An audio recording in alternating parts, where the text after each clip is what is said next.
The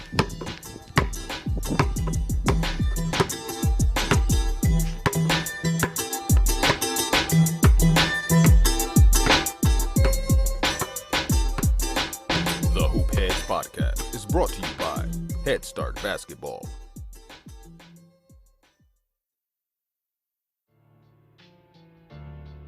Hey Hoopheads!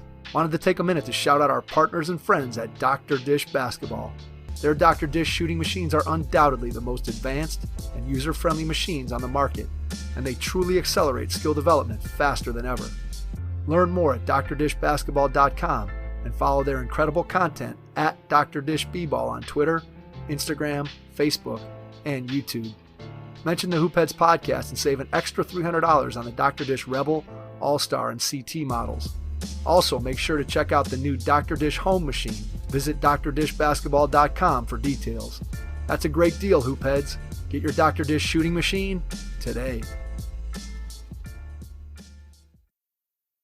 Hi, this is Adam Sestaro, boys head varsity basketball coach at Highland High School in Medina, Ohio, and you're listening to the Hoop Heads Podcast. Prepare like the pros with the all-new Fast Draw and Fast Scout. Fast Draw has been the #1 play diagramming software for coaches for years. You'll quickly see why Fast Model Sports has the most compelling and intuitive basketball software out there. For a limited time, Fast Model is offering new subscribers 10% off Fast Draw and Fast Scout. Just use the code SAVE10 at checkout to grab your discount, and you'll be on your way to more efficient game prep and improved communication with your team.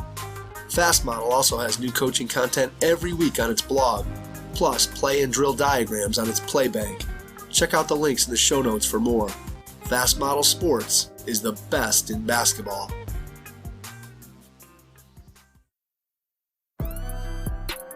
Coaches, do you have a point guard or leader you're going to be counting on next season to run the show for you? Don't leave next season to chance. Thousands of coaches send their players to a point guard college camp each summer to learn to think the game, lead a team, and run the show. Your players will be smarter, better leaders, and better equipped to foster a championship culture next season in practice and in your locker room. I've seen firsthand how PGC camps have had a huge impact on players and coaches that I know, both on and off the court. You can go to pgcbasketball.com to find a 5-day, 4-night camp near you. That's pgcbasketball.com. Dwayne Killings and I have been knowing each other for a long time. We met each other in a real sweaty, small gym in Meridian, Mississippi. He was investing in kids. I drove up from New Orleans, and we both got a chance to invest in kids. Welcome to episode 5 of our Hoop Heads podcast series called Mentality with Dwayne Killings, season 1 at UAlbany. The series will document Dwayne's first year as the head men's basketball coach at the University at Albany. We plan to record and release 2 to 4 episodes per month with Dwayne and/or players, coaches, administrators, media members, and others associated with the Great Danes basketball program to get an inside look at what being a first-year head coach at the Division I level is all about. If you're looking to improve your coaching, please consider joining the Hoop Heads Mentorship Program. We believe that having a mentor is the best way to maximize your potential and become a transformational coach. By matching you up with one of our experienced mentors, you'll develop a one-on-one relationship that will help your coaching, your team, your program, and your mindset. The Hoop Heads Mentorship Program delivers mentoring services to basketball coaches at all levels through our team of experienced head coaches. Find out more at hoopheadspod.com or shoot me an email directly, mike@hoopheadspod.com.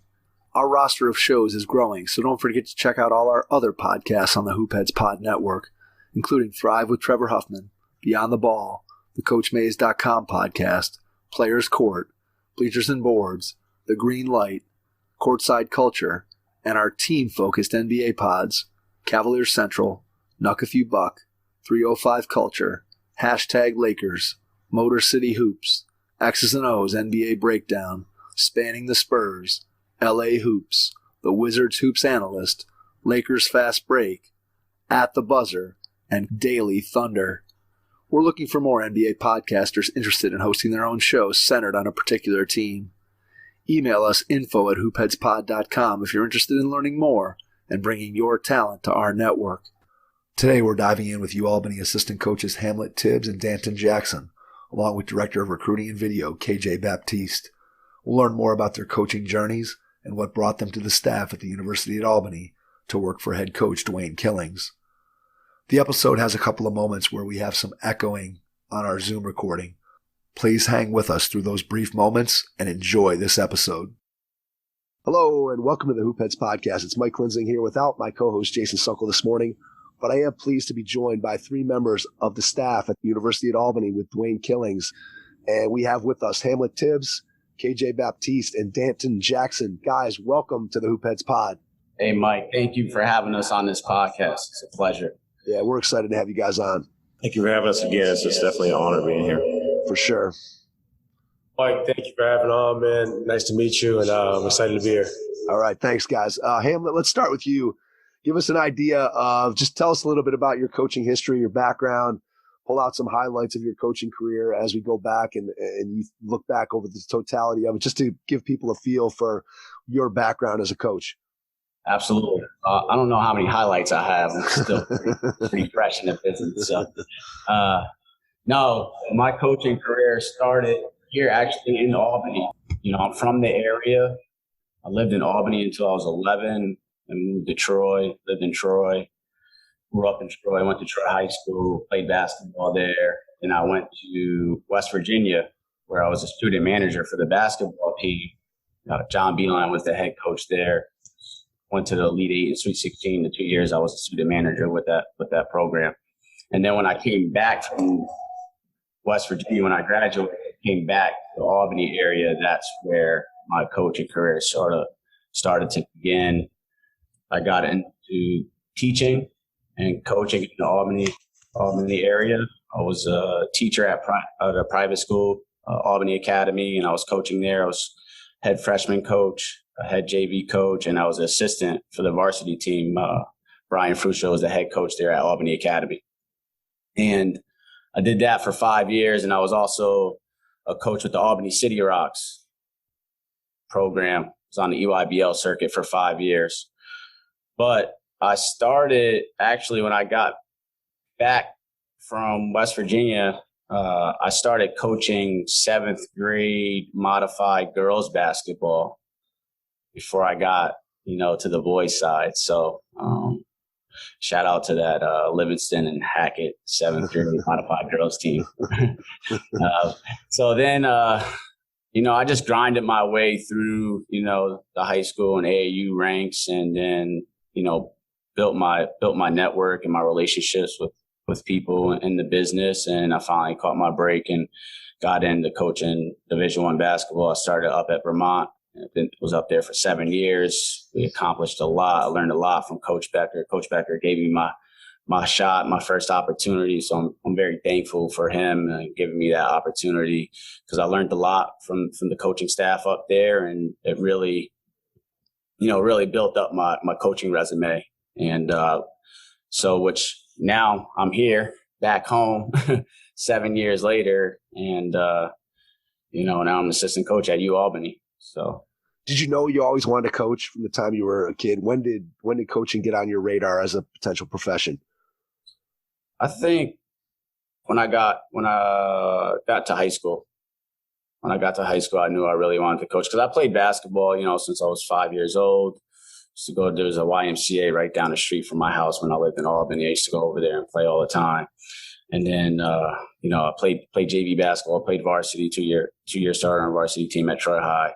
But once I got to high school, I really knew I wanted to coach, because I fell in love with the game at such an early age. And also I knew I wasn't going to be good enough to play Division I basketball or be a professional. So I was like, I want to stay a part of basketball, because I love the game. So I was like, coaching be perfect for me. Yeah, we talked a little bit with Danny and Matt about sort of the different ways and paths that people come to the game as a coach. And Danny was saying how he knew from the time he was young and that he wanted to be a coach. And then you had Matt, who was a player and got done with his playing career. And then he looked around and said, hey, I want to stay in the game. And it's amazing how almost every coach fits into one of those two categories, where they knew from a young age that even when they were playing, they knew that they wanted to eventually end up in coaching. And then there's other people that when the game ends for them as a player, that suddenly now they start looking at it and going, oh, how can I stay involved in the game. I always think it's fascinating just to hear the two different mindsets or the two different ways that people come to coaching, because I think it definitely impacts sort of your approach in terms of how prepared you are. I think generally speaking, those who know they're going to coach from the time they're younger probably are more prepared initially than I was. One of those guys who I played, and then when I was done, I'm like, maybe I'll just coach. And I thought, well, I was a good player, so I'll probably be a good coach. And you realize very quickly that is not that is not the case. That the two are not necessarily related. Obviously, they can be, but they're not necessarily related. All right, KJ, let's jump over to you. I think I muted you a second ago, so you may have to unmute just so we've taken away that echo, and just go ahead and share your story. Cool. So, Mike, my story started, I would say, from when I was a player at Brandeis University. I had the chance to play there for 2 years, and then 16 of our guys ended up quitting the team. Things happen, whatever.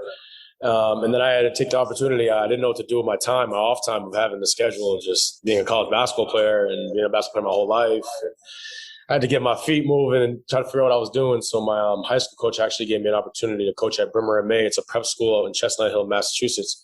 And I would say he's the guy that got me into coaching and wanted to develop young men and the player development side of it all. And while my time as a junior in college, I was coaching at Brimmer and May as an assistant. So that summer, my junior summer, my uncle, Leo Papale, BABC, he gave me a chance to coach a 16U team. So I was coaching with BABC 16U in the summers, and then the senior year, I ended up coaching Brimmer and May again in the winter, and then again at the end of the year with BABC. After that, once I graduated, I had to figure it out. I wanted to start a career. I wanted to get a GA, didn't have a chance to get one that year. So I ended up getting into software sales. I was in sales for a company called salary.com for about 8 months. Was doing the 9-to-5 whole deal, sales gig, everything. I just had the itch, and everybody calls it a bug, but I had the bug. I needed to get back into basketball. I was thinking about it every day. I was going home, watching clips and everything. So I had to figure out a way to get back into it. At the time, my assistant coach from Brandeis actually started his own company called Boston Elite Basketball Training. So he's training a bunch of kids in the inner city, outer city, everywhere. And I called him and I was like, listen, this is what I'm making here. Do you think I can manage making it through training or whatever the situation is? And he told me I could. So I took a leap of faith, thought about it, and I said, you know what, let's get back into it. Let's figure it out. So I jumped into it, started doing training. I did really well with training in the Boston area. Did that for about 1.5 years. And then my uncle connected me, and Tom Nelson, the high school coach at Brimmer May, connected me with a guy named Kevin Freeman, who was formerly at UConn last year as an assistant. He ended up giving me a call and told me they had a position open at Penn State as a grad assistant.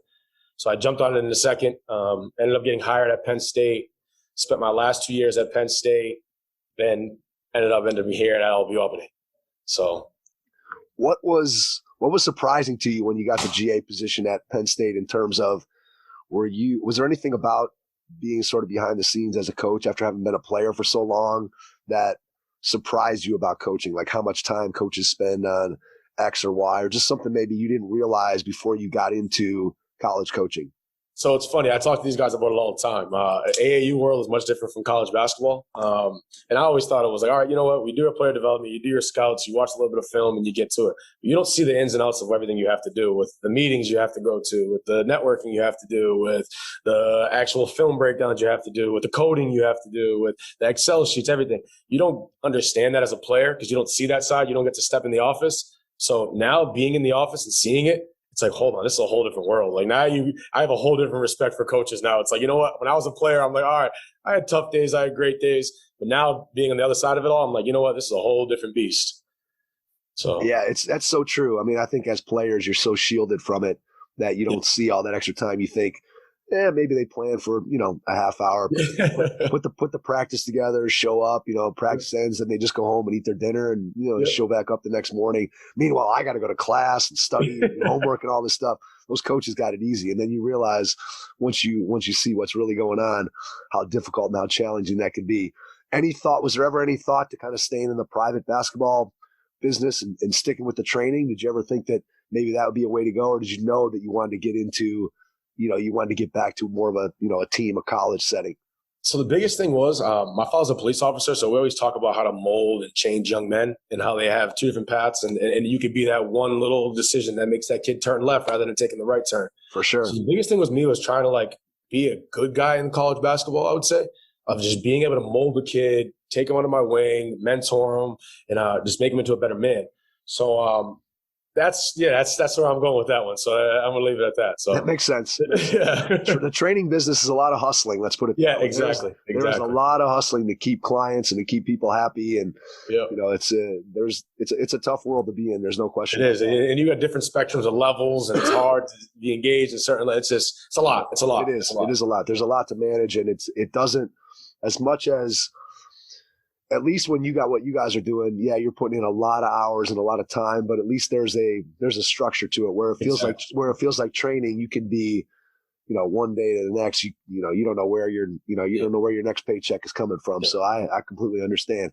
All right, Dannton, share with us your background, share with us kind of the path that's brought you here to University at Albany.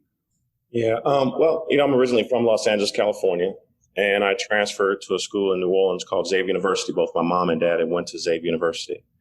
So my dream as a young boy growing up in California was to play in the NBA. You know, I played on an AAU team with Mitchell Butler, with Tracy Murray, and those guys out of California. And so I averaged 28 points a game in high school. So I thought, that translated, and I was going to be an NBA player.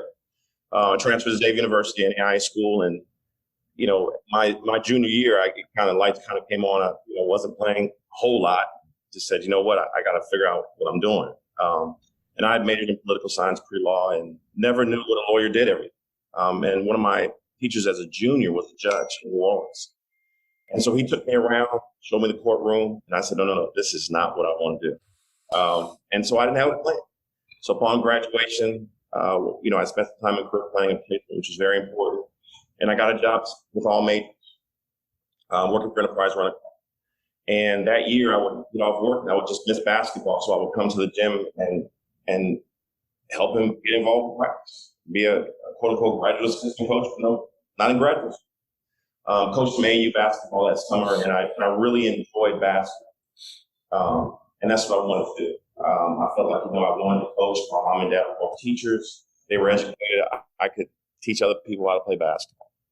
And so, I went home and coached the AAU team back in California, and I just really missed living in the South. So I just got in my car and drove back, and, I was getting ready to wash dishes for the Westin Hotel. I remember that. And I got a call saying, would you be interested in being the assistant women's basketball coach and the head men's and women's cross country coach at Xavier University?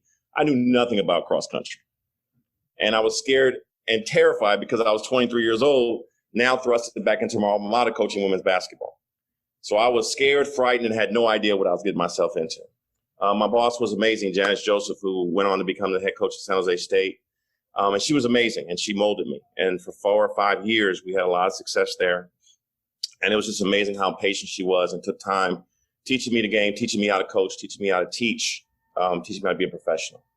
For there, I went to Virginia State, and I came back to Xavier University as the assistant men's coach. And I just kind of worked my way up. I got a chance to get to graduate school. Always felt like I needed to better myself. Got a chance to work the 1996 Olympics. So I got a chance to see a lot of basketball and see a lot of styles of play. At Xavier, I was there for 25 years. I was a head coach for 13 years. I was the athletic director twice, head men's basketball coach, associate head coach. I think I washed dishes, worked in the cafeteria. I did housing for a little bit after Katrina. So I got a chance to really have my footprints in the program being a head coach, but really figure out who I was in the process. Being a head coach at 23 years old, being thrusted in this business, there's a lot of things that go to the right and to the left, but I got a chance to really find out who I was and how I wanted to coach and really grow young men. I was there for 25 years, had a lot of success at Xavier. We had graduated a lot of guys, rebuilt the program after Hurricane Katrina, which was difficult, but very special because it forced us to go back to the process. We talk about wins, but just the process of really truly building a program after a catastrophe, after a national disaster. So that time was a really special time. And we had a lot of success. We didn't think we were going to have a lot of success that first year. We had a tremendous amount of success and we were really lucky, but it was just our guys falling in love with the process. After 25 years at Xavier, I got an opportunity to be the associate head coach at the University of Alabama, Birmingham. And I never thought I would leave Xavier. To me, mentoring young people was the biggest thing, teaching young people. And I had an opportunity to do that at Xavier. And the challenges of new teams, the challenges of recruiting, the challenges of building was enough. Because again, we're mentoring, we're molding, and that's truly what my calling is. I got a chance to go and be the associate head coach at the University of Alabama, and work for a guy by the name of Coach Eson, this was his first head coaching job. I worked at Maryland. And so it was exciting in those 4 years. Got a chance to learn a lot. For the first time, I was thrusted with working with 2 guys, having a staff of 6 guys. Now I go from calling my own plays for 13 years to now being a professional suggestion maker. Right, exactly. So that was exciting because change is inevitable, and change is good. And so I did that for 4 years. And then I got an opportunity to come up here to work at the University of Albany. And, Dwayne Killings and I have been knowing each other for a long time. We met each other in a real sweaty, small gym in Meridian, Mississippi. He was investing in kids. I drove up from New Orleans, and we both got a chance to invest in kids. My roommate in college was a State Farm agent, and we played basketball together. So he wanted to change a city, change a culture, infuse in a city. He was married to Dwayne's sister, and so immediately we were thrusted in, got a chance to meet each other. But I think the biggest thing was at our core, we wanted to change young people's lives. And years later, we have the opportunity to come here on the staff and really change people's lives. And I think that's what it's truly all about. And that's kind of my story.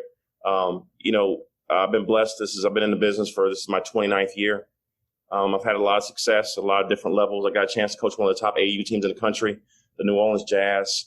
So again, we got a chance to mold people: DJ Augustine, Brandon Bass, Glenn Davis, Garrett Temple. A lot of guys came through our program.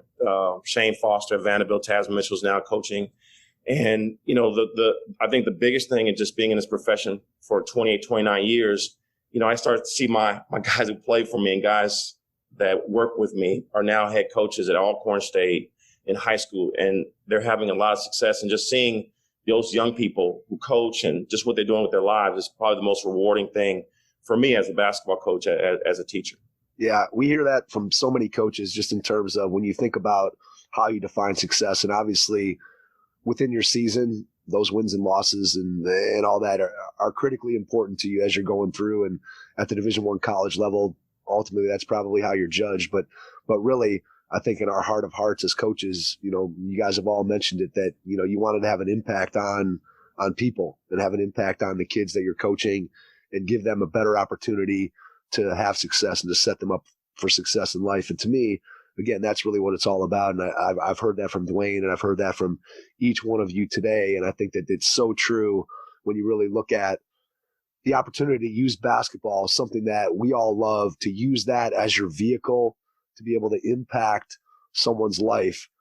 I mean, not many people get the opportunity to use something that they love then to be able to impact young people. Dan, when you think back to you starting your career, what's something that you were pretty good at when it came to being a coach right away? So you think back to getting that women's job when you were 23. What's something that you took to naturally as a coach? And then what's something you feel like you got a lot better at as you went along to the point where you are now? So maybe something that you were good at right away and something that you improved on. I think the biggest thing was just people, the people skills, just having the capacity to connect with people. And once you have that connection, then the trust builds. But just being able to connect with people and be a connector and put people together, I think that was one of my truly gifts. I think I got that from my mom and dad. They were also educators as well. So just teaching was one of the biggest things, I thought, just connecting people and the ability to teach. I think the biggest thing for me was the technical side of it. And what I've always done in the course of my life, and I have a lot of different stories, is I always got mentors. And that was the big thing for me. I wanted to speed up my learning curve. And so I just look for opportunities for folks to mentor me. There's 2 big ones I'll give you an example of. The first one is a guy named Kenny Williamson. And I met Kenny Williamson coaching AAU at ABCD camp and with Sonny Vaccaro. And me and Kenny had an unbelievable connection. And he was a scout for an NBA team, the New York Knicks at the time. So he took a liking to me and I took a liking to him. So when I first got the job at Xavier as a head coach, we sat down late at night He shared with me all the things I should do as a head coach and all the things I should not do. And that really speeded up my learning curve. And I took that and just ran with it in so many directions. We had a relationship. I used to go to the Bobcats when he was VP. Then I'm sitting outside the Final Four, and Coach Self and I could not get into the lounge. And so we were cold. I remember it was in Minneapolis. And I remember he had the top defensive team in the country. And so I said, Coach, I would like to, see if I can come down one day. He said, no problem. So a couple years later, he won the national championship, and I knew that he had lost every single Mario Chalmers, all the guys on his basketball team. But he was doing a foreign trip that summer. So he had all new guys. That was the perfect time. So I went down to Lawrence, Kansas, spent 7-8 days down in Lawrence, Kansas, and picked up his defense that I brought back with me. So what I did was I liked what he did. I went and spent considerable amount of time with him. He invested with me. He invested in me. He met with the small group that came down there every single day, went over game film with us. And so he speeded up my learning curve. I came back that year and I advanced from being 11th, 12th best team in the country defensively to top 3 in the country. The mental toughness that he taught me. Same thing after the storm. We had Hurricane Katrina, so I had 6 feet of water in my house. I evacuated to Memphis. My Adidas guys called me and said, hey, call Cal. So I went over to John Calipari's practice. And for 30 days, I got a chance to visually put my eyes and get better as a basketball coach. So we started the question is that what are you good at is great. But also, what areas can you get better at, and how do you get better at? It's by speeding up your learning curve. So now I'm coaching AAU. I got DJ Augustine in the 9th grade. I got Brandon Bass in the 9th grade. I got Shane Foster. And so all I did was speed up their learning curve. So I introduced them to things that we were doing on the college level. And it sped up their learning curve. So now they're doing things that people are doing in college and in the NBA in high school. And so that's one of the things that I picked up just by being, around older guys, is that you got to have a mentor. You got to have some guys that you can bounce stuff off, that you can learn stuff off. But more importantly, some guys say, hey, man, that's not right. You got to change the way you're doing it. Yep. And that can be transparent with you and be strong enough to say, hey, and pull you to the side. And so those are the things from what I was good at to things that I think made a huge difference in my career. And I got better at. That makes a ton of sense. I think when you talk about being able to be a lifelong learner, and that's a phrase that, probably 10 years ago, you didn't necessarily hear people saying that, but it's a phrase that you hear now all the time of being a lifelong learner. And I think that people who have success, and it could be as a basketball coach or be as a business person or whatever it is, that the people who are the best at what they do are people who are continuously looking for ways that they can improve. Because we all know that when you're static, right, you're moving backwards because other people are moving ahead and they're trying to figure out ways to get better. And I think all of us who care about what we do and want to have an impact, we're continuously looking for ways to learn. And in all honesty, like when I think about this podcast, it has a mission of trying to help grow the game and do those kinds of things. But it's also been a huge learning process for me. I mean, I get to talk to interesting people from all different levels of the game, from all different places in the country, all over the world. And just to be able to hear their different thoughts and the way that they approach things for me has been just, it's amazing to be able to sit and just be able to have these conversations. All right. I want to shift gears to how each of you ended up getting this opportunity at the University at Albany. So Hamlet, I'll throw it to you first. Just talk about Dwayne reaches out to you. How does it come to pass that you end up with the Great Danes? Yeah. So, actually, I was at Vermont, and me and DK, we talk a lot. I met him 10 years ago when I was actually working at Albany Academy. We took our varsity team up there to their team camp. So we've been friends for a very long time. Always stayed in touch. Actually, a year ago, during the whole COVID shutdown, we were on Zoom calls together every Sunday. A pocket of his friends. Actually, Coach Matt Griffin was on that Zoom call, those Zoom calls as well. And so we had a tight relationship, and I did not know he was going to become the head coach here at UAlbany until, I sort of found out maybe kind of a couple of weeks before that it was down to him and another coach. But he reached out to me and, he asked me if I would be interested in coming here, and said, yeah, definitely I would be interested. And, but not knowing that he would obviously actually get the job. So I think it was like maybe 2 days before he was announced the new head coach here, that he had reached out to me, and he kind of felt good about, getting a job, and we had a conversation, and he just called me and he explained to me his vision for the program, his vision for me, and what my role would be here and bringing me here, and all of the opportunities that that if I was to come here that I would be provided with. And so when he got announced that he was, when it became real that he was the head coach here, he called my boss, my former boss, I should say, and had a conversation with him and did the right thing and asking him if, he could talk to me and reach out to me.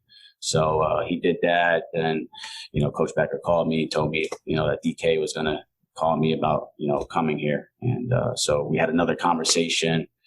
And then after that conversation, the AD, Mark Benson here, he called me the next day, and he was telling me about the vision of the program and the direction that they wanted to go. And, so after those two conversations with Coach Killings and Mark Benson, I was sold and I was all on board. It's interesting when you get the right opportunity, because obviously you've been at at Vermont for a long time, with 7 years, right? Is that right? 7 years. Yep. Yeah. So I'm sure that decision, you're not going to leave that opportunity.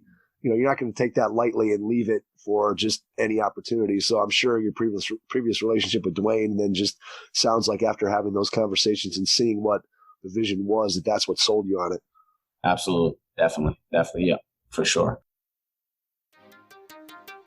Hey, coaches, parents, and group leaders. I want to introduce you to our newest sponsor, SnapRaise. SnapRaise is the nation's largest digital donation platform built to help teams, youth groups, and clubs raise money quickly and efficiently without selling products. SnapRaise builds your group a customizable campaign website, and students use their mobile devices to connect and engage with their biggest fans. My son's high school team used SnapRaise this season, and our team raised all the money they needed to fund their season and then some. Getting SnapRaise started is quick and free. Just visit snapraise.com and you'll get connected to a local SnapRaise expert in no time. All right, KJ, talk to me about your path, how you end up here. You're maybe the only guy, my understanding, that you didn't have a direct relationship with Dwayne prior to getting the job, but more through your network and for working with Coach Chambers. But just kind of lay it out for me. Yeah, so the whole situation with Coach TK is it's funny. I haven't known him personally for a while, but he actually coached one of my really good friends, Jalen Adams, at UConn. So I knew about him. I was very interested in the guy. It sounded like me, a lot of the things Jalen would tell me about him. All right, cool. We have the same message giving off. All right, awesome. Down the road, fast forward, the guy Kevin Freeman was one of my very close mentors, talked to him weekly. He's very close with DK. And when I was at Penn State, he kept telling me, like, just keep grinding, get your head down, and we'll all work out. So he kind of gave me a hint beginning, I want to say mid-year, this last year, that DK was going to go for this job. And hopefully, if he got the position, he would work something out. So then he ended up getting me on the call with DK, I want to say a week after he was hired. Gave me a call. We talked for about an hour. Just talking about basketball, life, everything going on. He wanted to, I would say, feel me out, see how I was as a man. Call went down. 2-3 days later, gives me a call again and says, "Listen, I have a position for you. Would you like to take it?" And I jumped on it in a second. There was no delay. It was very fast transition. I told him right away, I was, "Listen, I can leave Penn State tomorrow, and I can be at Albany the next day." So it was very fast, very quick. That situation happened, and then Coach Chambers actually put the stamp on it. He called Coach Chambers, seeing how I was as a person on and off the court. And then Coach Chambers had some good things to say about me, I guess. And then ended up here. So I'm excited, and it's been great so far, man. That's awesome. That's awesome. And it's funny how, again, when you think about, people always tell you got to build your network and you got to build genuine relationships with people, and you never know how those things are going to pan out. And obviously in the coaching profession, it's very close knit. And yet at the same time, I think when you start looking at getting to know people, you never know how one of those relationships is going to either benefit you directly or indirectly. And then conversely, the longer you go in your career, I think what I've found is that I talk to so many coaches who, have had something like what happened to you, KJ, where here's a guy who, somebody vouches for you, and then boom, you get an opportunity. And then as they advance in their career, you're going to have an opportunity to do that same thing at some point for somebody that you've worked with, and to be able to help them to advance in their career. And it's amazing to me just how open and willing to help the coaching profession is. And everybody, again, you compete between the lines, and then when that game is over, everybody's kind of the same idea, the same mentality that, hey, I'm in this to help the game of basketball, and I'm in this to help the student athletes and the kids that I'm in front of every single day. And yeah, we're going to compete our butts off in between the lines, but when it's over, we're going to support one another and help. And it's just, I love hearing those stories of guys getting opportunities because of who they are in terms of the work ethic that they have and the time they put in. And then somebody that they work for is willing to vouch for them and get them their next opportunity. That's really how it works. And it's amazing to kind of see that process play itself out, over and over again because of those relationships. And again, those relationships don't develop unless Coach Chambers has good things to say about you because you worked hard and you did the things you're supposed to do. That just doesn't happen. It doesn't happen automatically, I guess is what I'm saying. There's still a lot of work to be done, but those relationships are so important. Dannton, you kind of hinted at your relationship with DK and getting together with him and knowing, knowing him through family, but just talk about the exact process. When do you get the call from Dwayne, and what are those conversations like, and how's the decision-making process go for you leaving UAB? I think the big, of course we have a long relationship, so it's almost like family. But looking back at it, just watching kind of how the things kind of unfolded, I could see him now after the fact that he was kind of planning and setting himself up for when he became a head coach. And so that's exciting. For me, I know he knew he was up for the job. And there was a couple things going on, so I wasn't sure. But when I got the call, we talked a little about our philosophies, which we've always talked about. During the course of the year, believe it or not, he was sending me practices, so I was given the opportunity to evaluate some of his practices while he was at Marquette. So that was exciting, just the process of it. For me coming to UAlbany and really with Dwayne Killings, at this stage after coaching for 28, 30 years, there's a couple things that were very important to me. The first thing was, of course, our core values. There's a lot in this business. There's a lot of different levels in this business. So for me, the biggest thing was making sure that our core values connected.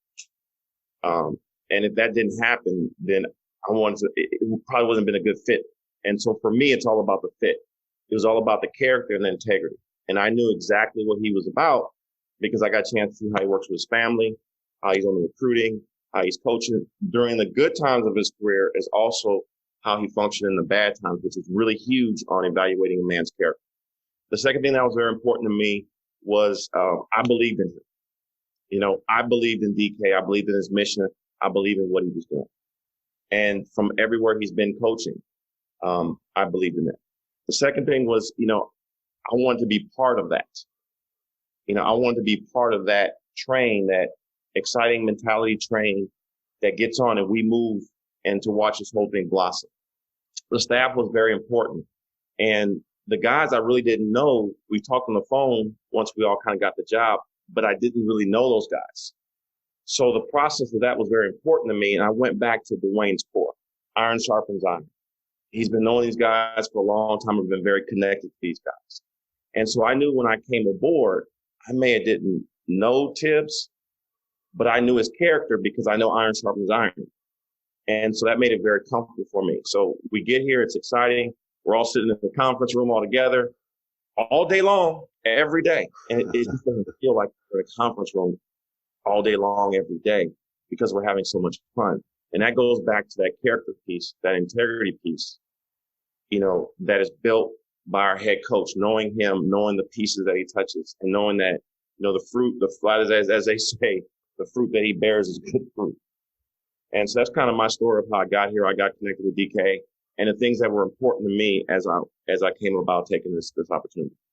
Now that you guys are here, give me an idea of what your roles are going to be as they've been defined to this point and how you're going to contribute to the ultimate success. So, Tibbs, we'll start with you, and then we'll work our way around the clock again.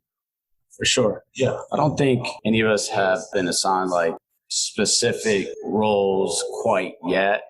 We still have to meet about that this summer, talk about X's and O's and, who's going to be the defensive coordinator, offensive coordinator, and all those type of things. But I think for me personally, Coach wants me to be the compass of this staff, having a lot of experience in the league, being in the league for 7 years, played in 5 conference tournament championships out of the 7 years. So I know what it takes to win in this league. And, I won 2 championships up there at Vermont with that coaching staff. So I think just providing my experiences that I've been through of winning in the league and sharing it with these guys, but ultimately coming together as a staff and putting everything together to help us reach our ultimate goal, and that's to win a championship. Everybody on the staff has their strengths. We just got to put them all together, make a mesh, and just try to go out there, compete, and do the best that we can. Yeah, I think probably each of you guys learning one another's strengths and getting to know who you are and building those relationships. And obviously, you guys have been spending some time in the dorm rooms together, and as you said, sitting at the conference table and hanging out. So, if nothing else, it's forced you to get to know each other and forced you to really work together here, kind of getting off to a start. So, KJ, talk a little bit about your role and how you envision what you're going to be doing for the program moving forward. Yeah, so basically I've been handling most of the video work, so any breakdowns of video, player, whatever it is, and then managing like our recruiting boards and stuff. So any recruits we're recruiting, wherever the situation is, I'll just make sure we manage. DK has a list of it all, everything's sharp. And then just being the energy guy, just trying to be that bridge of being with the old school, the new school, being able to relate to the guys, and just being in that role of being the middleman, I would say, being able to change the message. Maybe the message comes from here, it comes from me. They hear it a little bit different because I'm more, I don't know, but just trying to be that guy. And then I'm always trying to be the guy, it's like, it's basketball at the end of the day. You guys cannot stress yourselves out. This is basketball. We walk in, we walk out, it's basketball.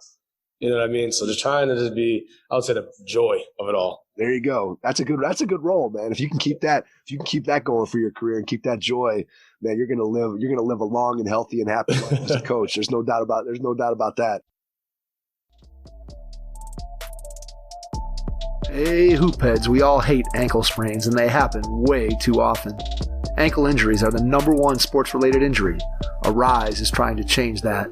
With the iFast, your athletes get preventative protection and full mobility. Athletes no longer need to wear bulky braces that limit performance and give mediocre protection. Anyone playing sports should be using these products. Keep your athletes in the game. Don't wait for them to get hurt to take action. Visit www.arise.com/team pricing to learn more. That's ARYSE.com.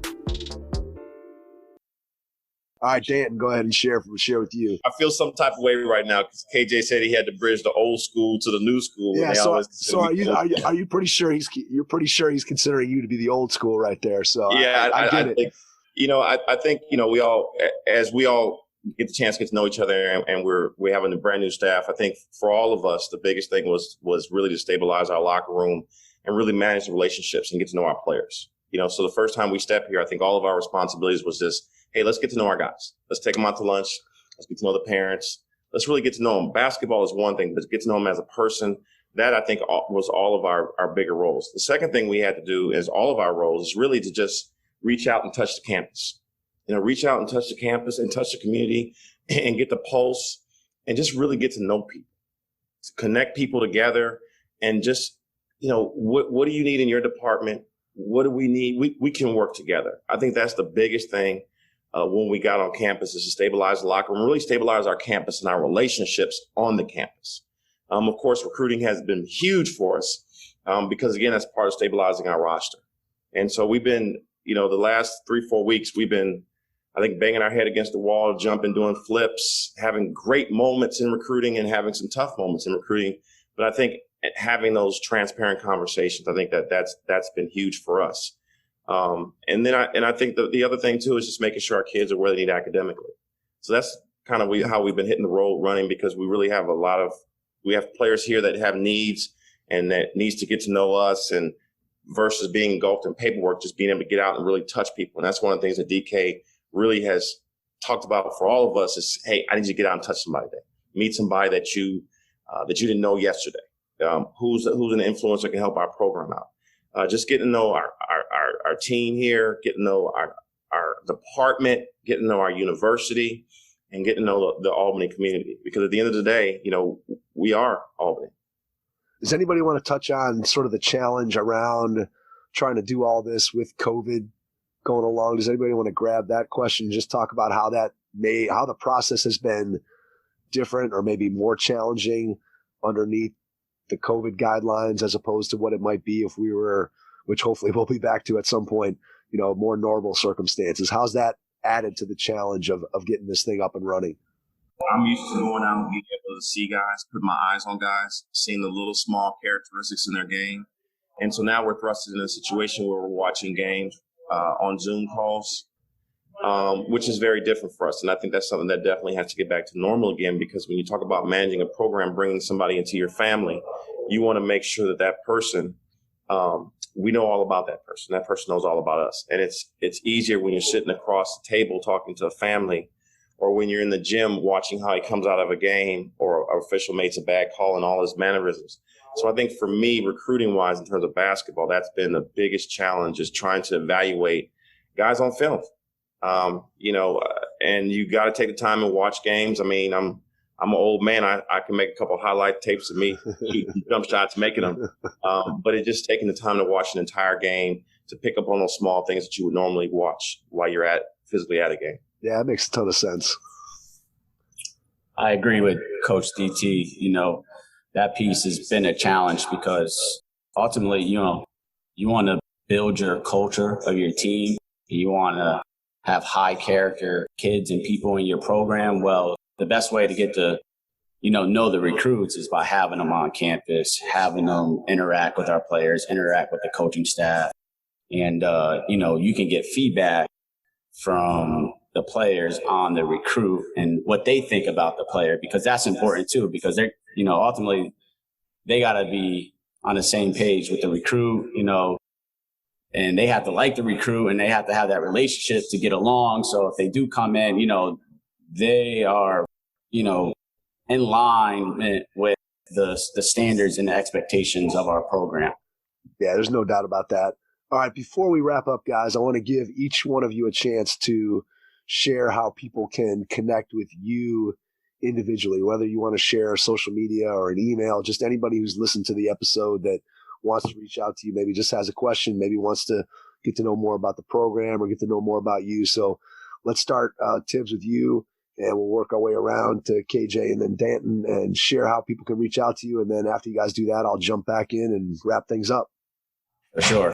So people could reach out to me.